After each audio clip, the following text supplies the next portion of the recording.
Hello everyone, আমি ভাস্কর। আজকের এই ভিডিওটা একটা ডিসকাশন একটা ভিডিও হতে চলেছে। তার কারণ হচ্ছে, আপনাদের মনে আছে যে মিঠুন চক্রবর্তীর আপকামিং ছবি তো অনেকগুলোই রয়েছে, সেটার মধ্যে ফৌজি একটি বিশাল বড় একটি ছবি, এবং এই ছবিটাই আগে মুক্তি পাবে, মিঠুন চক্রবর্তীর ফৌজি।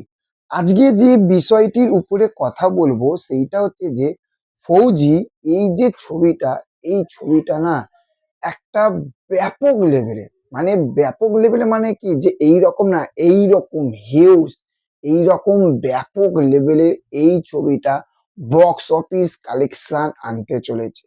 এইবার আপনাদের মনে একটা কোশ্চেন থাকতে পারে, বা যারা অনেকে মাথা লাগান, আপনার বলতে লাগানো, ভাই তুমি কি জ্যোতিষী? না, কারণ এখনকার সোশ্যাল মিডিয়াতে তো বিশাল জ্যোতিষীদেরকে দেখতে পায়। জ্যোতিষী না, আপনি যদি একটু জাস্ট ঠান্ডা মাথায় যদি একটু চিন্তা করেন, তাহলে আপনি বুঝতে পারবেন যে এই ফৌজি, এই ছবিটি নর্থ বেঙ্গল এবং সাউথ, এই দুটো জায়গা থাকতে কিন্তু একটা ব্যাপক লেভেলের ইনকাম করতে চলেছে। কেন? তার কারণ হচ্ছে সাউথে প্রভাসের একটা বিশাল বড় ফ্যান বেস রয়েছে। বিশাল বড় কেন বলছি? রাজা সাহেব ছবিটা একটা খাজা ছবি, অতটা ভালো হয়নি। তবুও ছবিটা কিন্তু একটা ধামাকাদার বলবো না, একটা মোটামুটি ভালো কালেকশন করেছিল রাজা সাহেব। আচ্ছা, রাজা সাহেব।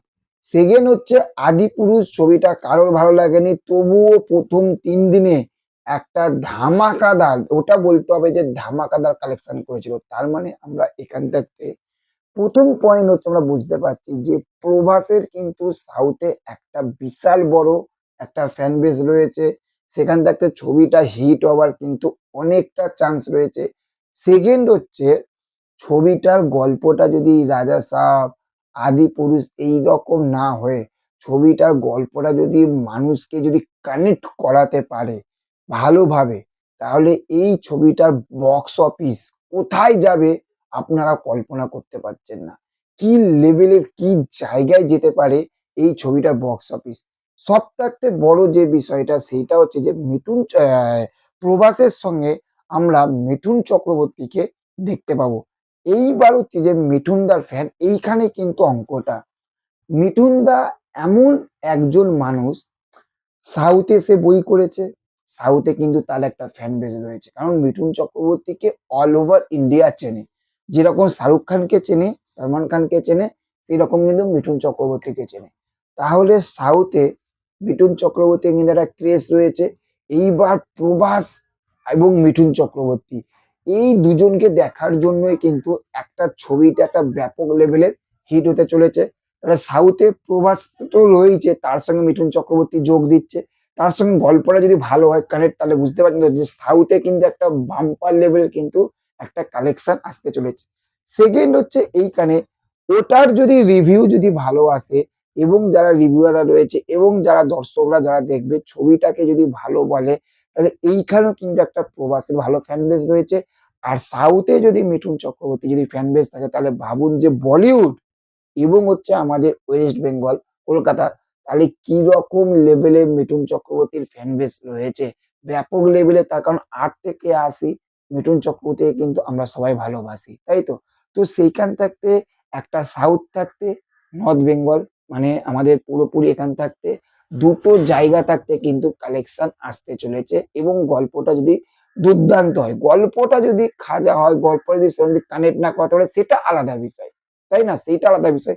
কিন্তু সবকিছু যদি ঠিকঠাক থাকে, আপনি কল্পনা করতে পারছেন না যে এই ছবিটার বক্স অফিস কোন জায়গায় যেতে পারে ফৌজি। এবং ফৌজিতে আমরা অনুপম খেরকেও আমরা দেখতে পাবো। এইরকমও খবর কিন্তু আমাদের কাছে আছে। অনুপম খেরকে দেখতে পাবো, মিঠুন চক্রবর্তীকে দেখতে পাবো, প্রভাসকে দেখতে পাবো, আরো বড় বড় অভিনেতারা রয়েছে। তাহলে ভাবুন যে এই ছবিটার বাজেট কতটা হতে পারে, এবং এই ছবিটার ক্রেজ কতটা হতে পারে, এবং এই ছবিটা বক্স অফিস কালেকশন কতটা আসতে পারে। আপনি জাস্ট কল্পনা করতে পারছেন, জাস্ট এইরকম এই লেভেলের বক্স অফিস কালেকশন আসবে মিঠুন চক্রবর্তীর ফৌজি সিনেমা দেখতে, এটা আমার বিশ্বাস।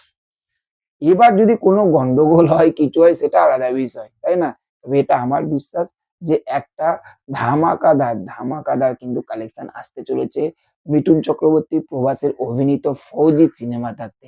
তো চলুন দেখা হচ্ছে পরবর্তী ভিডিওতে। চ্যানেলে যারা নতুন রয়েছেন চ্যানেলটাকে সাবস্ক্রাইব করতে ভুলবেন না। Okay, thank you, have a nice day, ta-ta, bye by.